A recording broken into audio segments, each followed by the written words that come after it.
Hi friends! This is DaintyTank. Thank you for joining me. Welcome back to Fatal 12. This is part 22. I'm not going to kid you. I'm not going to go through the whole spiel today. You already know. Do the things, poke the stuff. We're going to jump straight into things because this is an exciting day. Oh my god! I'm jumping in right where I left off. I know. It's been a couple days for you. It's been 10 minutes for me. So, jumping straight into it, we are now following Mao, apparently. Mao finds herself browsing through her social media while waiting on the train. In doing so, she stumbles across an alarming headline. For real? She follows the headline to its source right away. It's an article she has to read no matter what. A number of bags with suspicious materials within them have been found around Kamiyachi Station. It sounds related to what happened to Nirin. Suspicious materials probably means bombs. Did they manage to catch whoever planted them?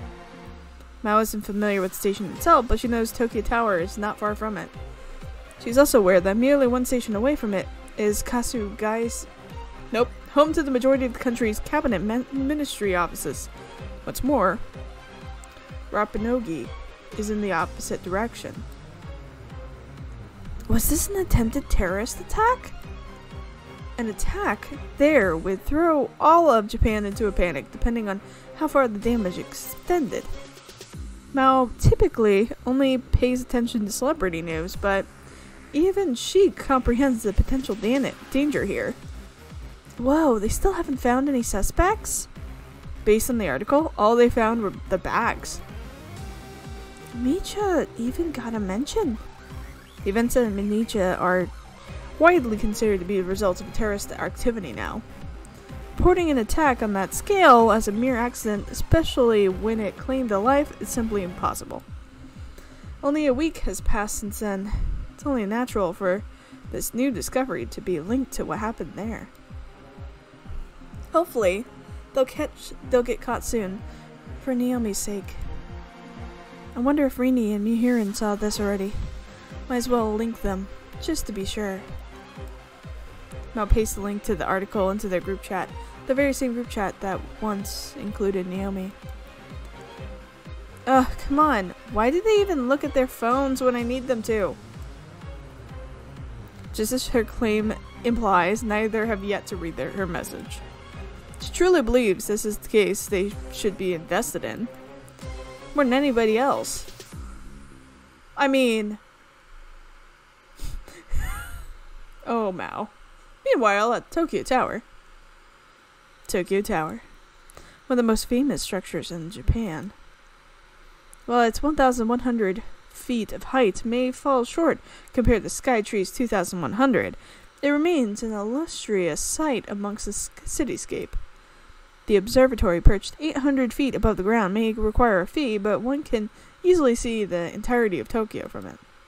Viewing the city from such a height truly gives a new perspective for what is found on the surface.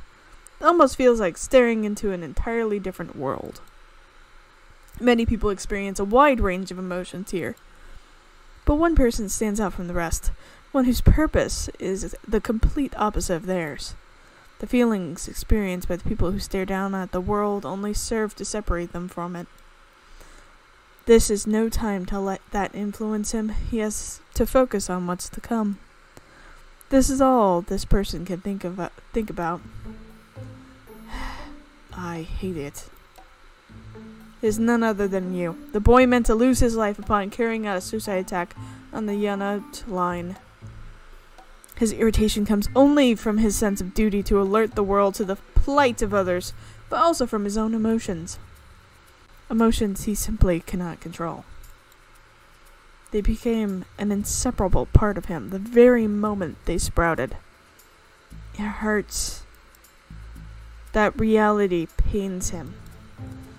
He glances at the phone provided to him by his organization and checks the news. Reports say that a number of bags with bombs inside have been found in the area. Investigations to determine the responsible party are currently underway. Connections are being made to the attack on the Micha Girls University High School, as the bombs found were the same type used there. Everything's going well. The more security is concerned with what goes on away from here, the less attention they pay to him. Besides, he is well aware that the very few people in this country would suspect a child of being responsible for a terrorist attack. They could never fathom that the things they see on the news are happening right next to them.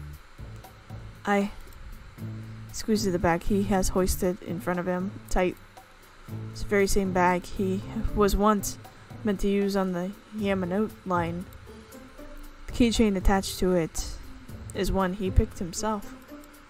However, oh yeah, the keychain. Huh. However, the explosions within completely outclass those to be used back then. They are custom made by one of the organization's members, one whom you has yet to determine whether or not he should refer to as an ally. They know the organization on the brink of collapse, so they put all of their knowledge and spirit to work. The explosion won't kill you, though. Countless people will die within one of the country's most famous landmarks. But among all the bodies, you will stand tall. Not being able to go out as a hero is somewhat disappointing to him, but the world won't have a choice but to take notice of these events. Of course, this isn't Yu's true motive. No, but like, he kept saying, I want to be a hero. I can't stop myself anymore. That's why you need to. And when you do, kill me. His words, when they fall on deaf ears, directed to one specific person. I better get going. Yu lines up to purchase a ticket to the observatory, which he accomplishes with ease. It's somewhat rare for a child to come up here alone, but not enough for anyone to suspect him. He's just a child, after all. Lady at the counter could never expect that a bomb sits within his bag. Up next is... You cast a glance around toward the staff carrying out bag checks. There are two ways to reach the observatory. One is the emergency staircase and the other is the elevator. The emergency staircase is open during the day for all to use. It should take about 15 minutes to reach the observatory by that route. In order to maximize the number of casualties, both paths must be rendered unusable. That's what the other members are for, however. The plan has already been put into motion. It's time. A hint of severity takes over his expression. His pupils widen, like those of a wild beast. He makes his way to the baggage check line. In front of him is a child, even smaller than him, alongside their parents. He makes sure not to look back in order to avoid suspicion, but behind him is also a girl around his age. Then again, Rinka looks around the same age as him, judging solely by height, so he cannot be certain of this. Not like these people matter to you. His only concern lies in whether or not he knows any participants, such as numeral 11. The family in front of him passes the check without issue. Up next is Yu himself. The moment the staff approaches him, he moves on reflex. Ha! Pulls out a gun he had kept under his coat. A Glock 19. Oh, goodness! That's a powerful gun there. Yep. It's both compact and simple to handle. Yep. This is no toy gun, as real as they come. Oh my god, is that Alan? What the? Figures. He brings his left hand up to steady the gun before firing 3 shots into the staff member's gut. What? Gunshots sound far less flashy than in the movies. The reason he avoided their head was simple. Staff member is a participant. Yep. He knows that fate will intervene and prevent their death. You came to stop me after all. Ugh. Oh my god, he shot Alan. What? It is Alan Scorpion, who has disguised himself as one of the tower's staff. He finds himself crouching on the ground as his reaction to use assault is a split second too late. The floor is painted red with his blood. Alan's physique is nothing to scoff at, but no amount of muscle can stop a bullet. Damage done will be minimal due to the bullet being fired point blank, but it will be more than enough to render him immobile. You waste no time with this opportunity. He reaches back and grabs the arm of a girl behind him, pulling her over to him and pointing the gun at her head. That looks like Rinka. I don't know what to do with this information, because that would mean she would have to have cut her hair. But it's exactly her clothes and necklace, right? Consider her a hostage. Eep. Kill her if you stop the elevator. Yu has no issue whatsoever with killing non-participants.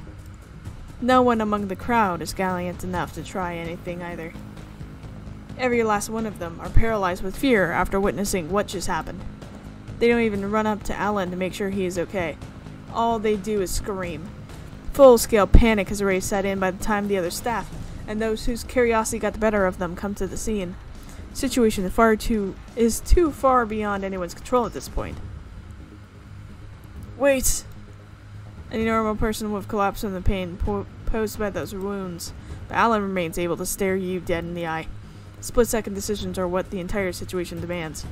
He proceeds to take his phone out while keeping the girl close. This is necessary in order to execute his their plan. Here we go. He navigates his hand to and launches a streaming app. The account used for this particular stream is anonymous, but he has all the confidence in the world that the channel will spread like wildfire thanks to social media. I think this is how you do it. He's gone through the motions previously, but it's still hard for him to figure out. He turns the phone camera toward himself and makes sure he's in frame. Keeping an eye on what's going on around him, he makes a number of inputs before setting the stream to go live. The title for the stream, which they decided on earlier, is simple. The organization's name, plus suicide bombing stream. Yu, opting not to rely on his card book, speaks to viewers in somewhat crude Japanese. I am about to carry out a suicide bombing at Tokyo Tower. Plenty of viewers get hooked by the title alone. That being said, the comments are full of nothing but trolls. Most are saying things about the lines of quit the ad kid, nice publicity stunt, lol. Some other choice examples. This is why they should age-gate the net. And these are some new viral marketing thing. Viewer count may have spiked initially, but many begin to leave after seeing the wave of incurious comments. I was about to say that's intense. Huge surge has yet to happen. He pays no attention to the comment section, of course. I have a hostage. This gun is real. I shot the person over there with it. Even with that said, he still has a good idea of how people will react. His time spent watching TV at Shigasugu's house wasn't for nothing. His unfamiliarity with streaming leads to him leaving himself out of the frame at times, but he eventually turns the camera toward Alan. It's fine. If you don't believe me, you're the type of people I'm doing this for in the first place. This is a message for all you people who don't care about the world beyond your bubble. A message from those who suffer the most outside of it. You speak slowly to his audience.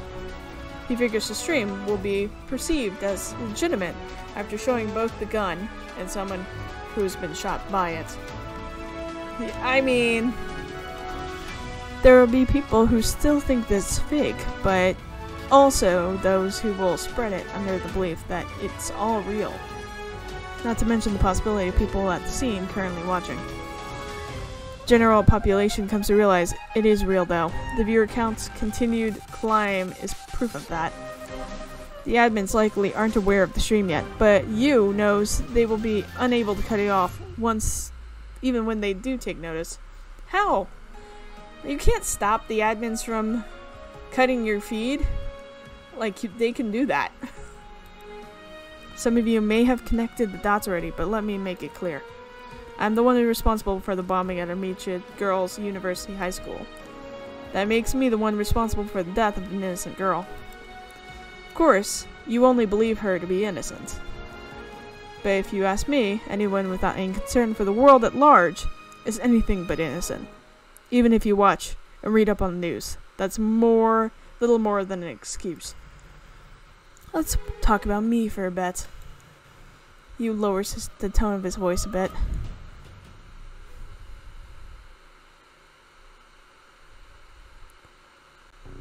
Oh my god, Mao. What the hell? Is this really happening in Japan? Mao poses the question to herself as she watches the stream. The fact that it's happening right after she learned about the bombs that were found earlier takes her by surprise. The boy is both a gun and a hostage. What's more, he already used the gun on someone. His intent is to make his way up to the observatory and set off an explosion has been made clear. Now cannot believe this is occurring in Japan of all places. The boy makes it very clear that he is doing this for people like her, those who can't quite believe this is really happening. Mao is unable to consider herself a mere bystander in all this, though. He's the culprit? He just claimed responsibility for what happened to Amicia. That makes him the one responsible for Naomi's death. Naomi wasn't just an underclassman to Mao. She was a close friend.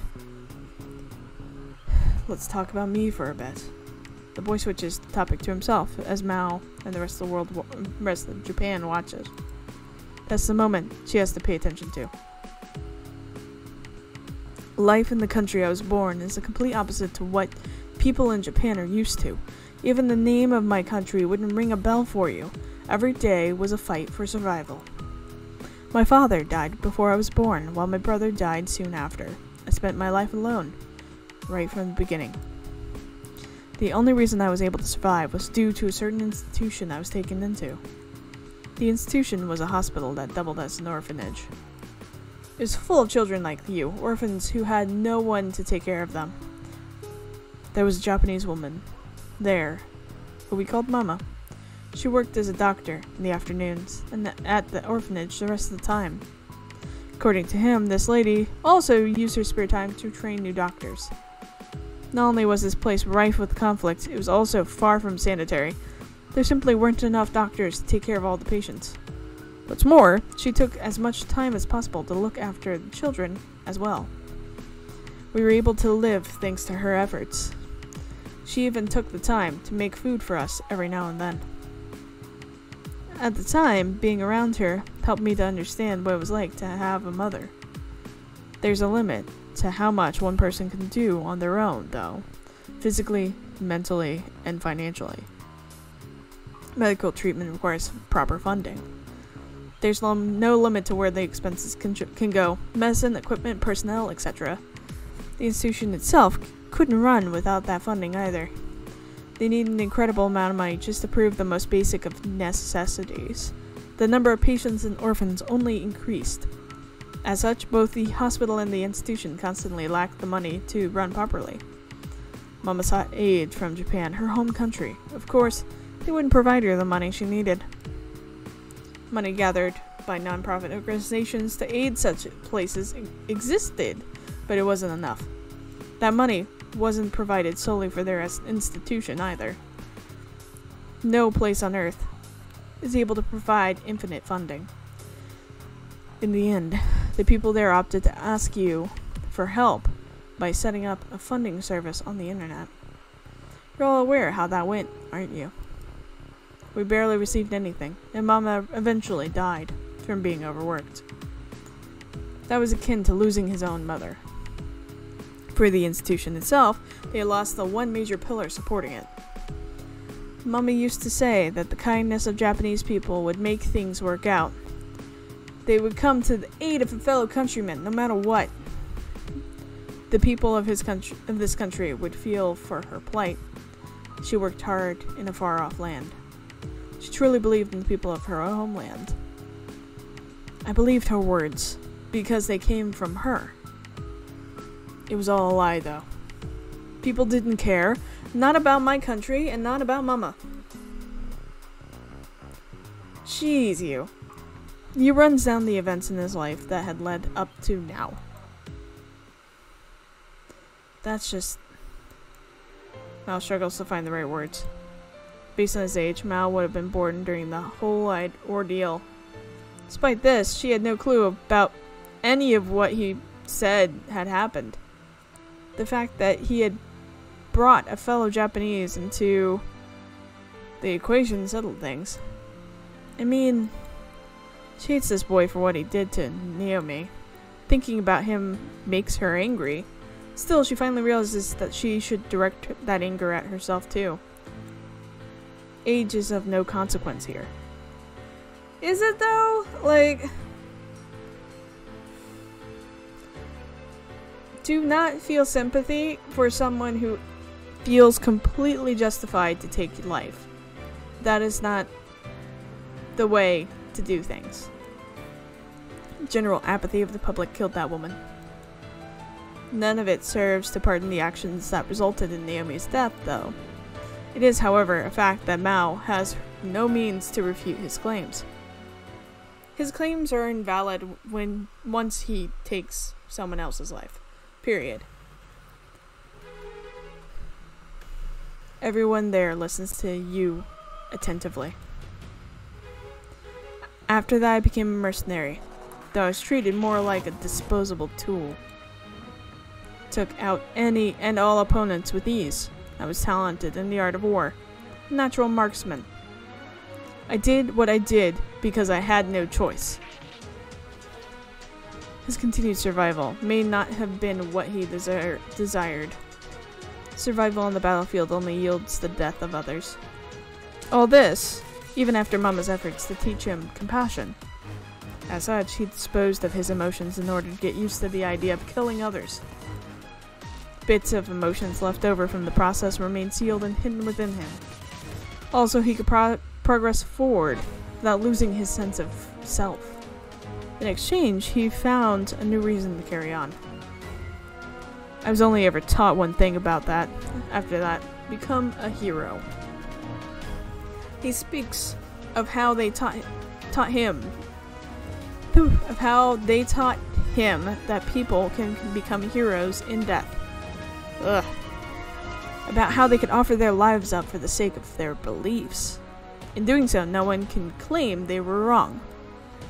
Dying in order to protect what's important to them is the one true way for people to become heroes. Came to realize that Mama had become a hero in her death. She stuck to her values till the very end. That's why I wanted to become a hero myself.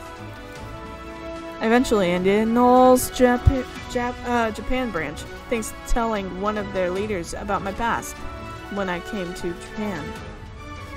The fight against the country's indifference was a bit difficult for me to understand, but resonated with me nonetheless. I could become a hero while getting my revenge on the world. Saying that, Yu tugs his hostage over toward the elevator. My comrades should have the observatory under their command now. Don't bother using the emergency stairway either. I have other people stationed there as well. Leaving that warning behind, he makes his way to the elevator. His phone is pointed away from his face once inside. He doesn't want the stream to notice his pained expression as the door closes. Oh boy. The girl he had taken hostage cries the entire way up. She's visibly shaking too. He feels no compassion whatsoever for her. She's about to die, so why should he? If he feels anything toward her, it's gratitude that she hasn't made much of a fuss otherwise. The observatory is a mere 1-minute ride to on the elevator anyway. Yu spends his time reflecting on his past he had just spoken about. The idea of people getting emotional over a story does nothing but annoy him. Has anyone in this country gone through the same miserable experiences as him? No, because everybody's trauma is personal and different. You cannot compare trauma Period. He hates those who consider themselves different from the masses because they feel a speck of concern over events like the ones he spoke of. It means nothing if no effort is made to change things. The elevator continues to climb the tower as he ponders this. Whoop. Before long, they reach the observatory. After a brief floor announcement, the elevator door opens. What are you doing? Upon departing the elevator, he finds himself staring down the muzzle of a gun. A woman with a freakishly muscular body is pointing a high-caliber revolver between his eyes. It is none other than numeral 11, against whom he has fought previously. Your little game's over, kid. Gunshot rings out. Yu was convinced his comrades were waiting for him. That led to him letting his guard down. He hadn't received word about this either. That's why he wasn't able to move before the gunshot went off. He remains unscathed, however. She hadn't aimed for him. Instead, her target was the phone he had been using to stream the events. The phone is flung back into the elevator as it breaks apart in midair. He wastes no time in readying the same gun he shot Alan with immediately after. Remember, I have a hostage. There we go, Rinka! Rah! Familiar voice shouts from behind him. Person said the person said voice belongs to takes out a gun of their own but doesn't shoot. Instead, they use it as a blunt device, swinging it at the hand Yu is holding his own with. Too slow. Yu evades, making sure to keep his bag safe as well. When the girl's swing misses, she bent over, wide open into retaliation. Black substance oozes onto the floor from her hair. Underneath the ooze, golden streaks reveal themselves. Ew. Ooze? What did they use on her hair? You're... Shush my Rinka. Yu pieces together that the hostage he took was her in disguise. Although, surprised, his movements are not affected. He reflexively fires his weapon at her. However, dealing with two opponents in a close space like this proves reckless, even for him. Odette gets a grab on his clothes and violently pulls him toward her. Gunshots fired at Rinka go astray as a result, piercing right through the elevator ceiling. Odette takes aim at his back with her own gun. Space between his back and his bag, to be precise. Ugh. She fires off two shots, both hitting the shoulder straps of his bag. Whoa! One slight miscalculation would have resulted in hitting the bomb concealed within the bag. Fate may have kept them alive, but they still would have been seriously injured from the explosion at such close proximity. Odette's marksmanship ensures she hit her target and severs the bag from Yu. Oh, here we go. Step on me, giant lady. Yes. She does this because she knows just how much damage that bomb could cause. Yu redirects his attention toward the bag so as not to drop it. He is fine with getting hurt himself, but there won't be enough victims were the bomb to go off here. His decision to prioritize the bag is the exact opposite of Odette's. She delivers a swift, powerful kick to his back, while his eyes are glued to the floor. Being almost double his height, Odette's kick sends him flying. Odette grins from ear to ear as she sees him take to the air. She isn't even concerned about the bag. Watch out! Get it, Rinka! Rinka tosses her gun and lunges for the bag. She goes in head first, arms fully extended. The impact against the floor would likely cause the bomb to go off. The realization is what causes her to jump without a moment's thought. Ugh! She manages to catch the bag with both hands as both her body and her face continue to slide across the floor. While she's able to prevent the bomb from going off, her face now feels like it's been peeled away from her skull. Why is this happening? The bomb has been stolen from him mere moments before he could accomplish his goal. His outcry is the result of letting his emotions take control. It's the only thing left he can do. And it was probably the scariest moment of my life. A bag with a bomb inside of it almost crashed into the floor. I would have had to bear the brunt of the explosion had I failed to catch it. But it's an experience I've been through once before. I wouldn't have died this time, but who knows how badly I would have been burned. My face would have been unrecognizable. My actions helped pull us through the initial phase of our plan. That much I'm confident about. There's a bomb in here, damn it! Don't just ignore it! Oh, my bad. Throwing a feint was the only way I could get it away from him. So, glad you knew what to do after that. I'd normally be surprised to see that she's still smiling during all this, but I now know this is what she lives for. Things are going just as we planned. Why are you two the only ones here? There are no traces of any customers, nor used comrades. We are the only three here. Well, we did your little buddies in. Was hoping they'd be as strong as you, but nah, just a bunch of small fry. There were 10 of them. Numbers ain't no thing when they're all pushovers, but if there were even 3 people like you, then we'd have been in trouble. I told them all about you, so why did they let you through?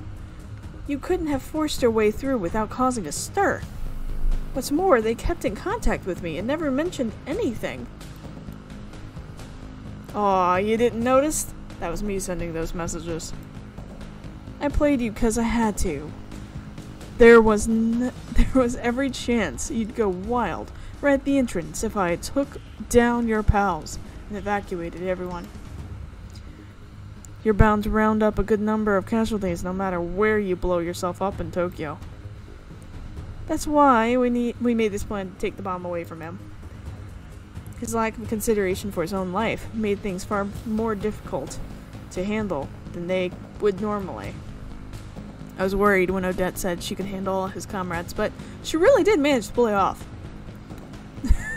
You know the rest, I'm sure. We're gonna beat the shit out of you and get you to talk. I told you that I don't plan on dying so easily, didn't I? He directs his line straight at me. Then he raises his gun and points it my way. Ack! But I'm not his target. It's most likely the bomb. Taking his focus off Odette proves to be a mistake, though. She isn't isn't one to let that slip past her. Making use of the reach provided by her height advantage, she launches another kick right at his jaw before he can fire. You barely dodges in time, but Odette doesn't let up. She continues with an unrelenting barrage of punches and kicks. How about this? He whips out a knife with his left hand. Odette backsteps. She must figure she'll get slashed if she tries to kick him again. He takes advantage of her hesitation by tripping her up with a left leg sweep. It causes her to lose balance, but she manages to kick him in the stomach during her fall. Yu remains armed, even after that, and fires his weapon at her. That dreadful bang echoes around the conservatory. He fires 4 consecutive shots. It makes the exact same sound as when he shot Alan earlier. Regardless, not one shot hits Odette, because her kick before has knocked him off balance. There's a distinct clang as the bullets ricochet off the floor. Both of them collapse to the ground. He was the first to spring back up, likely due to his smaller frame. He readies his knife and flings it at Odette. As soon as he throws it, he chases it straight toward her. Odette doesn't have time to get back up, instead opts to draw her gun while prone. She fires the same moment I notice her action. Yu does the same. Sounds of both guns going off overlaps. His shot is directed at neither me nor Odette though, maybe because he's firing while at full sprint. Meanwhile, Odette's shot somehow connects with the knife he had thrown, which causes it to twirl up toward the ceiling. Yu's shot bounces off a small crevice in the floor, sending it straight into Odette's hand. Oh! It's That's what I think, anyway. It barely misses her hand and strikes her gun instead. It breaks apart and flies across the room. Not bad, but we ain't done yet. One down, one to go. Points his gun at Odette. Here's your toy back. For a brief moment, I am unable to discern what's happened. For some reason, you let his gun fall to the floor. Shortly after that, I noticed blood dripping down to his right hand. The knife! Eek. With my own knife? His words helped me to piece it all together. Odette must have caught the knife she deflected earlier. And she threw it back at him just in time. Anyway, back to business. What's that sound? The faint ringing of police sirens can be heard from the surface. I'm amazed it's taking them this long to arrive. Considering the gravity of the situation, it may not be just the regular police and the fire barrage either. The right police may also have come. Having noticed this, Yu snatches up his gun and sprints towards the door leading to the emergency stairs. You ain't getting away. Fails to anticipate the stairwell will be blocked off by a certain someone, however. You won't get past me. You were bluffing as well? You must figure everything out in that moment. Alan disguised himself as one of the staff, but had accounted for the possibility of getting shot. With that in mind, he had made sure to wear both a bulletproof vest and tape additional plating around the part of his stomach that would most likely to be targeted. Apparently, he went with rubber plating to ensure the sound didn't give away the fact that he was okay. The blood was fake too. He'd gotten a hold of some previously. Where did Alan just get a hold of blood? All of this, including myself, being taken hostage and Odette neutralizing him, was part of the plan. What? I wasn't able to do anything once they were locked in combat, but that was also expected. All I had to do was make sure the bomb didn't go off. You have two options: come with us willingly, or we force you to do so. Not only is you injured, but Alan also has his own gun on him. Most importantly, you is now trapped between two monsters. I'd rather not go at all. That said, you fires a number of shots before Alan or Odette have a chance to react. Every single shot pierces the fire extinguishers placed throughout the observatory. Whoa! Smokescreen, huh? Quick thinking. Save the compliments for later. Takes a little more than a moment for the entire room to be coated in white smoke. Eck! I'll be taking this back. Yu's voice comes from in front of me while I struggle to see what's going on. The weight of the bag suddenly gets lifted from my arms. He took the bag! We'll settle this. We'll settle the score with fate tomorrow morning. Don't have time to respond. I'm too busy panicking about what to do. We've done all we can for now. Let's make an escape now, too. Would have been a lot easier without all the crappy rules.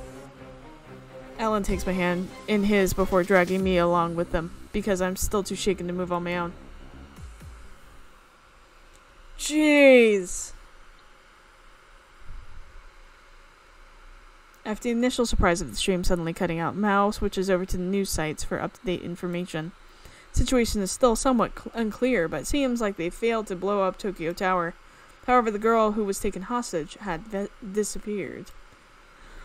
It's entirely possible that she's still being kept as hostage. Amongst all this, Mao finds herself worried over something. I'm pretty sure I heard Rini's voice.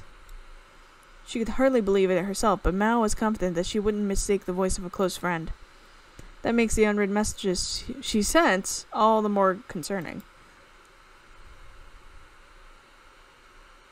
Meanwhile, things get crazy at Tokyo Tower thanks to the police and fire brigade's arrival. Yeah, just a bit. A little bit. We were able to make our escape when the police are busy arresting Yu's comrades. Fortunately, we could get out via the emergency staircase with relative ease thanks to the flood of people entering the place. Once out, we make our way back to our base in Yokohama. Here. Oh, thank you. She hands me a bag filled with fast food. Burger and fries, to be precise. Next to her sits a bottle of alcohol she got from a convenience store. Take a bite of the comically oversized burger. The viscous ketchup and warm meat fills my mouth. The roiling flavors are somehow more delicious than I remember. Maybe it's due to how tired I am? Come to think of it, this is the first thing I've eaten today. My heart's still racing from all that's gone down. I guess I never had time to think about it, let alone actually get some food. You hasn't been arrested as expected. Ain't no one who can get away from me like that gonna get caught by the police. That munches away on her burger and fries while she responds. I figured her plate would match her taste and knowledge for coffee. But nope. She just seems to love the act of eating. Her palate. Figured her palate would match her taste sense for coffee. Nope. There's something pleasant about the glee with which she does so. Especially when you factor in that this is her third burger. Gotta hand it to you, your acting wasn't half bad. If something needs to be done, then one simply has to do it. Also, what was... like, is this the, like, powerful, like, person stance? Just depending on where your fingers are curled? Oh my god, guys. That explain your bravado? It hurt less than I anticipated. Care to give it a shot? Nah, I'm good. Can't promise that I won't fire back. I wasn't able to get used regret card. He turned out to be a much tougher opponent than I had assumed. I did get to hear about his past though. Finally able to understand the foundation behind his and his organization's beliefs. How are things looking after that little speech of his? A good chunk of the internet is discussing his past right now. Of course, most of the people are calling him out on it. From what I can see, there are plenty of people who sympathize with him too. It's safe to say his stream worked. All the news channels are reporting on what happened today. Though it's fortunate that there were no victims, the influence it's having on the world at large can't be understated. Fate has plenty of work on its own plate once he gets eliminated. Yeah. If things get reworked so that he died during the suicide attack on the Yamanote line, then it's likely that both his attack on Amnesia and what happened today would be undone. Society's become far more alert due to recent string of attacks. People are even starting to feel bad for the perpetrators after seeing Yu's stream. His actions, instilling fear in a great number of people, have no doubt affected society as a whole. Will that be undone through his elimination as well? We won't know until it happens. The question now is what to do since he got away. Ain't any easy to track him down either. None of my connections know his location. Noel's Japan branch is all but dead at this point, but he still has a bomb at his disposal. He only needs the one to claim a significant number of lives. Today's events won't stop him. He'll make his move tomorrow. What makes you say that? Swallow a chunk of my burger before continuing. You said that we'd settle things with fate tomorrow morning. He wouldn't say that and then stay put. Well then. That's all he said though. I don't know what he's got planned. Chances are he'll go for Tokyo Tower again, pulling it off. While they've got security up the ass. They'll have way more impact. I figured that to be a likely scenario myself. His beliefs are steadfast, yet they don't tie to his desire for me to kill him. He's been oddly focused on the idea of settling the score with fate, too. What does he mean by that? we'll make our way to Tokyo Tower early in the morning. That's our best course of action given the limited information at our disposal. Both myself and Odette nod in agreement. We take some time to rest up after we finish eating. I think that's a good point for us to stop here. I think we've had a good number of fun, and this was quite the episode. I hope you're all doing okay. Please, always, if it's just too much, please take a break. Also, reach out to the Trevor Project if you ever need any sort of help. They are always there for you. I say that because it's important, especially just mentally, with everything going on. So, please take care of yourself. I care about you. I love you all. And I'll see you next time. Bye!